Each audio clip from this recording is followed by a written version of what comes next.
friends. I'm glad you came back. I'm Kathy Brasby, and we're going to be looking at the Prodigal Son.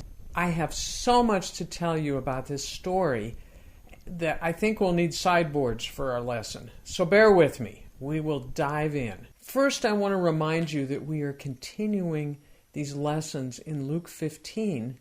They're a unit, and they start in the very beginning of chapter 15 with Pharisees grumbling and criticizing Jesus because he was eating and fellowshipping with sinners. So we have looked at the parable of the lost sheep, the parable of the lost coin as part of his answer to these Pharisees. Now we look at the parable of the lost son, frequently called the prodigal son. Let's go ahead and read the first part of the parable.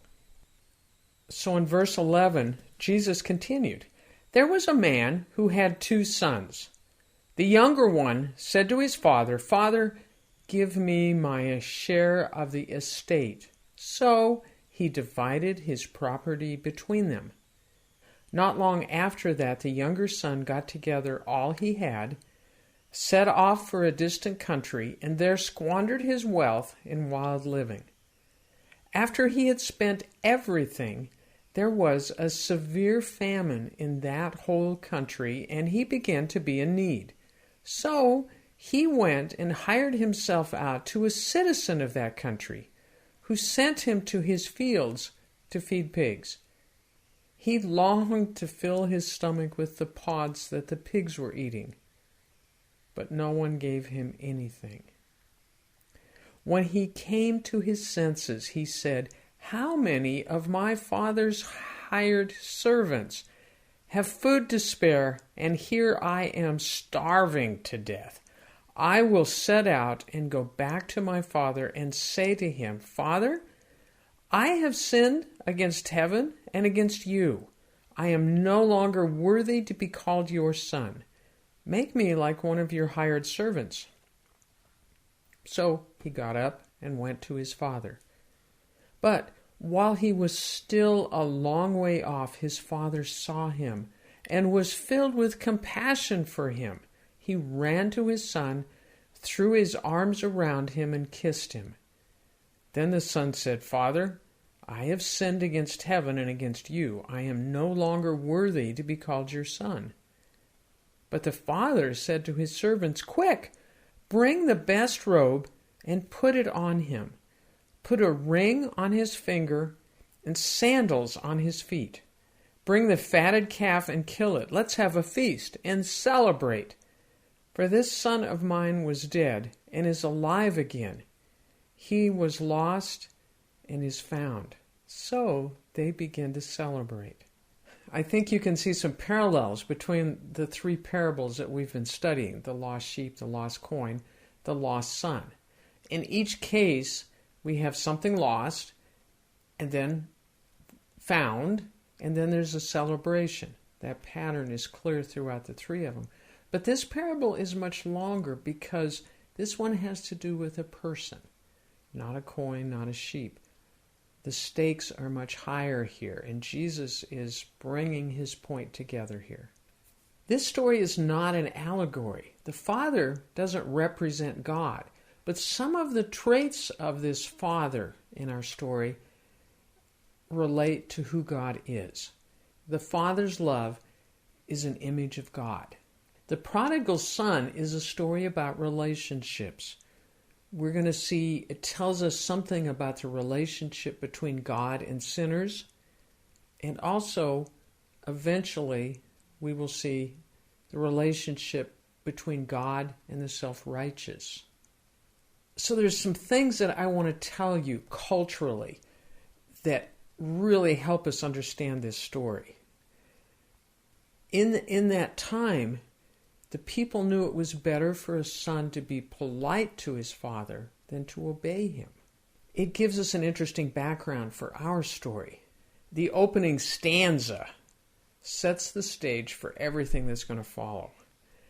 So we'll look at that again. There was a man who had 2 sons. The younger one said to his father, "Father, Give me my share of the estate. This is an almost unbelievable request that this son is making. Really, the younger son is almost wishing his father were already dead so that he could have his inheritance. So we see the younger son, great disrespect to his father. We see the older son does nothing. He doesn't step into this situation, which in that culture would have been more than appropriate for him to do, to try to reconcile the younger son and the father. He does nothing. But the father will illustrate in this story incredible love, and we see it immediately when the son says, "Father, give me my share of the estate." The father allows him to take that. There's no custom in that culture that would allow a son to inherit while his father is alive. That's unheard of. It really reveals this lack of respect that the son has to his father. Some things that I want to tell you about this younger son. First of all, as I've been hinting at, this request was basically a form of mutiny within the family. He's impatient for the father to die. The request is incredibly self-centered. He's not asking for a fair deal. He's asking for a deal that helps him. He's not being honorable in this. He is breaking this family relationship. He's not breaking a Jewish law. There's no law that prohibits him from getting his share before his father's death.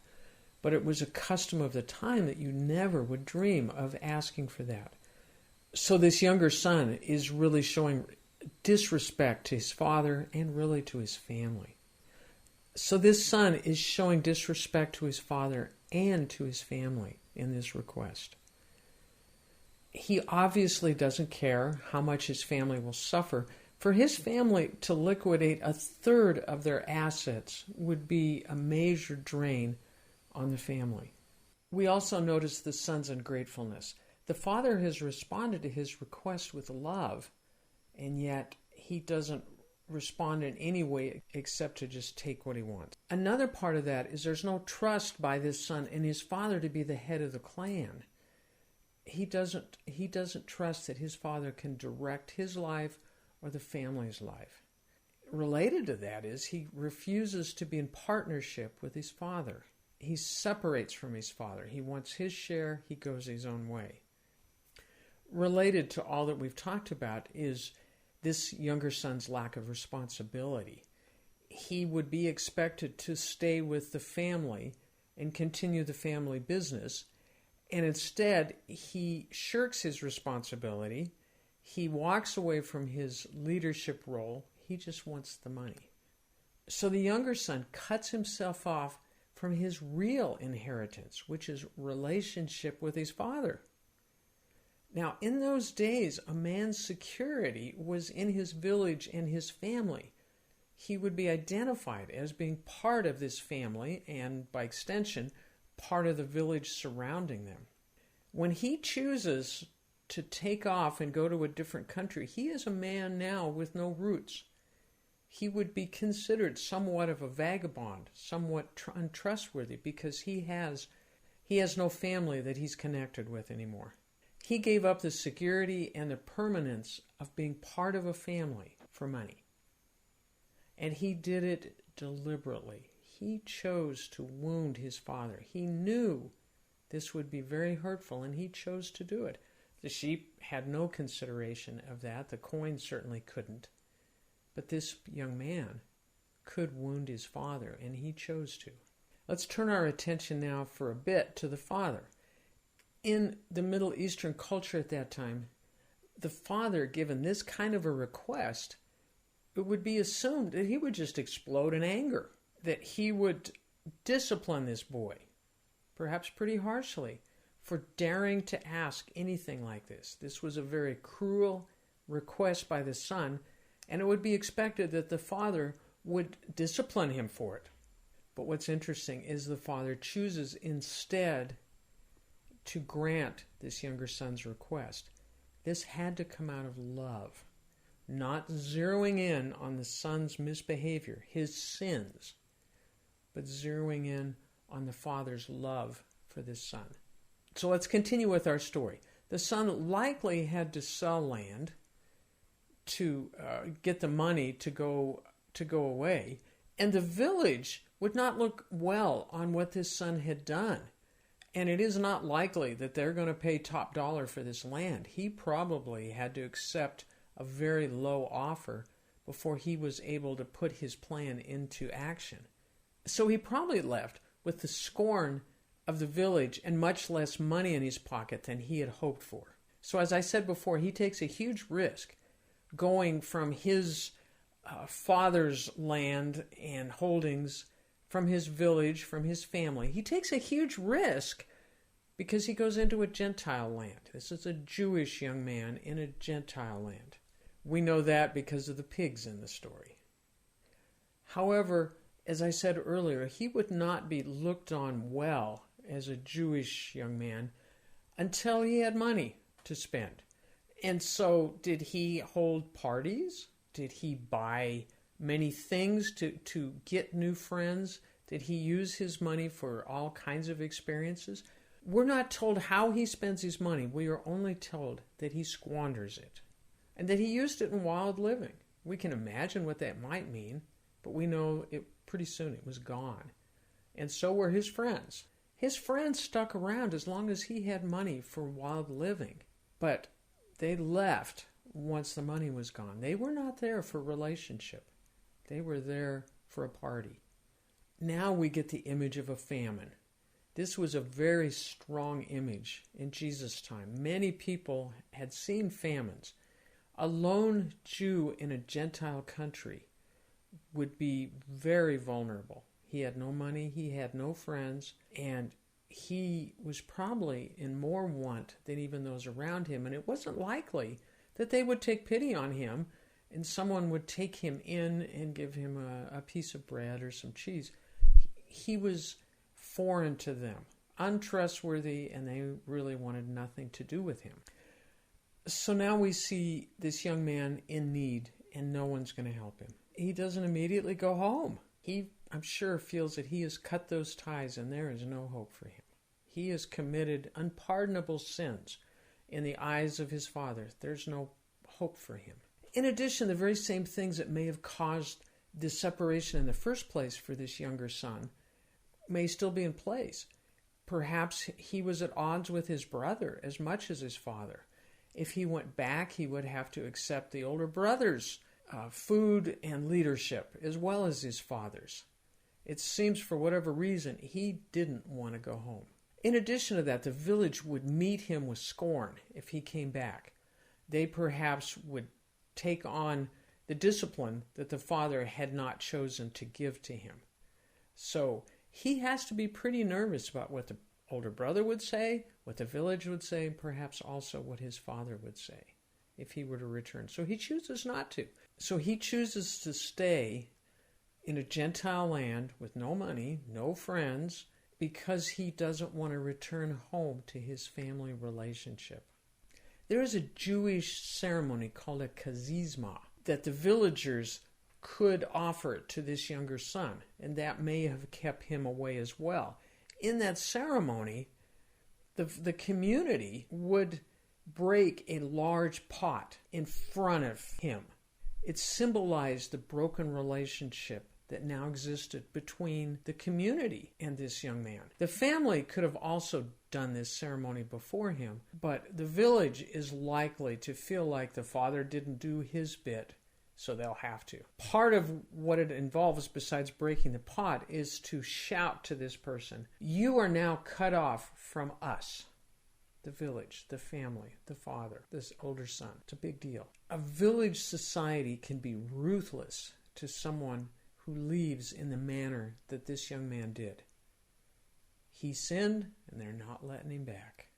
So the young man chooses to stay in this foreign country. He actually hires himself out to a citizen of that country. The original word, in addition to hiring out, has this indication of gluing or attaching himself. He is desperate, and he is willing to do anything, include feeding pigs. The polite way in the Middle East in those days, if you wanted to get rid of a hanger-oner, like this young man, would be to give them a job that would be under their status. They would have too much pride and they would leave. And it is possible that this countryman, this farmer, was thinking that for this young man, our prodigal, that if I give him a Jew a job feeding pigs, he won't stick around. And really, why should he? He has no money, he has no status, he can be gone from us. He can go back home. It is likely that this young man has gotten himself in a place where he's really not wanted in the new place, and he doesn't think he can go back to his old family. Middle Eastern culture in those times abhorred pigs. And we know for a Jew it was unclean, and so this young prodigal is swallowing his pride to tend to the pigs. And he still has nothing to eat. We're told in the story that he looked at those pods and he was so hungry, but those pods would not fill him up. There's a kind of pod in the Middle East that is more of a shrub. It's a wild carob, and the pigs could eat the berries, but for a human to eat it, it would be very bitter and it had no nourishment. So this prodigal was hungry, and even what the pigs were eating, he couldn't eat. He has nothing. He is desperately trying to find a way to hang on, to keep alive in this strange land. It is possible what this farmer offered him for pay would be some of the cuts of a pig when they butchered it. This is totally unacceptable to a Jewish young man. The Jews do not eat pork. And so there was nothing ahead for him. He is starving and he needs a solution. So verse 17 tells us when he came to his senses, and I love that phrasing, when he came to his senses, finally, he has spent all his money and he's feeding pigs, he has no food in a foreign land, and he came to his senses. However, we're going to see that at this point, he's not going to have a full repentance. He's thinking at this point about returning. It's still going to be on his terms. So we want to look at that carefully, what he says. Because he says, how many of my father's hired servants have food to spare? And here I am, starving to death. He is proposing to come back to his father as a hired man, as a servant, because he will still have a lot of freedom in a sense. Yes, he'll have to do what he is told, but he no longer is his father's son. He will have his own pay. He can live in the village independently if he chooses. He is no longer part of the family, and that has been the biggest issue all along. So this solution allows him to maintain his pride and his independence if he goes home. And there's more. If this prodigal becomes a hired servant, he will be able to pay back what he lost. He will hope to make up for the wrongs that he did. He will save himself. He wants no grace from his father.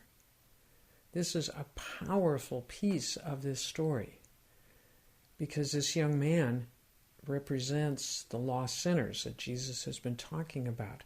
And how often don't lost sinners want to do it their way? They might want the benefits of the Father or the benefits of God, but they want it on their own terms, in their own way, and they certainly want to pay their own way.